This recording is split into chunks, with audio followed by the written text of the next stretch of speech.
Hello guys, नमस्ते सबैजनालाई हैन। सो आजको विषयमा चाहिँ म यहाँ हाम्रो माथिको बहिनीलाई सबैले चिन्नुहुन्छ होला हैन। यो विषयमा के छ भने यो बहिनीको भिडियो अहिले धेरै भाइरल भइरहेछ। खै के काण्ड भिडियो हैन, धेरै भाइरल भइरहेछ यो भिडियो।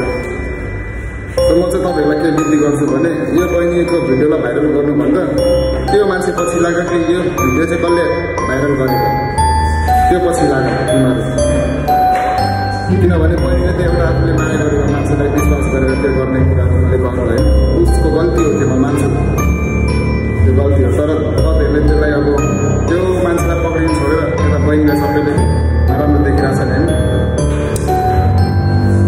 मान्छेदेखि गल्ती हुन्छ, तर त्यो गल्तीमा तपाईहरुले यति पनि प्रचार नगर्नु कि त्यो मान्छे डिप्रेसन गएर आफ्नो ज्यान गुमाउने तरिका बनाउँछ। अब त्यो मान्छेले अब त्यसरी भिडियो अपलोड गर्नु, भिडियो भाइरल गर्नु, टिकटक खोल्दा पनि त्यही, फेसबुक खोल्दा पनि त्यही, युट्युब खोल्दा पनि त्यही हैन। सो तपाईहरुले चाहिँ अब के गरिदिनु पर्यो भने त्यो बहिनीको भिडियो पोस्ट गर्नुभन्दा त्यो मान्छेलाई चाहिँ पक्रिनेतिर लाग्नु के। किनभने आज त्यो मान्छेले एउटा नेपालको चेलीको माथि त्यसरी उसले भिडियो बनाएर हालेको छ।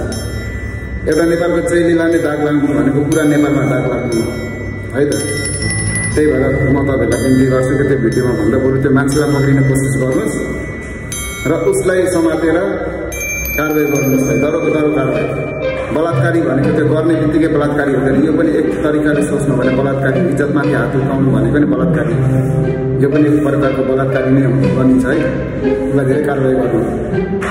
आज यो बहिनीको भिडियो अपलोड गरेछ, भोलि अर्को उठेर हाम्रो घरको चेलीबेटीहरू हुन्छ हैन। भोलि हाम्रो घरको चेलीबेटीलाई पनि सुरक्षित हुँदैन। त्यही भएर उसलाई कारबाही गर्नु कि भोलि गएर अर्को मान्छेले त्यस्तो नगरोस् भनेर त्यो बहिनीलाई कमेन्ट गर्नु भन्दाखेरि तिनीहरूलाई खोज्नु है।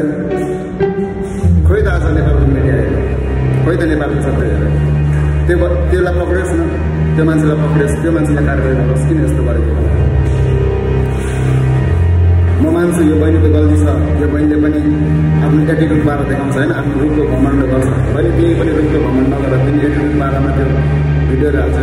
केटा काण्डको पसिनाको नपर्ख यताउति भन्दा तिमीले भिडियो हालेको छ नि, त्यो तिम्रो लास्ट गल्ती हो। अहिले देखाउ त केटाहरूले पनि कतिसम्म गर्न सक्छन् भनेर। तिमी पनि आफ्नो रूपको घमण्ड नगर बहिनी, तिमीले पनि गल्ती गरेको हो, त्यसलाई स्वीकार गर।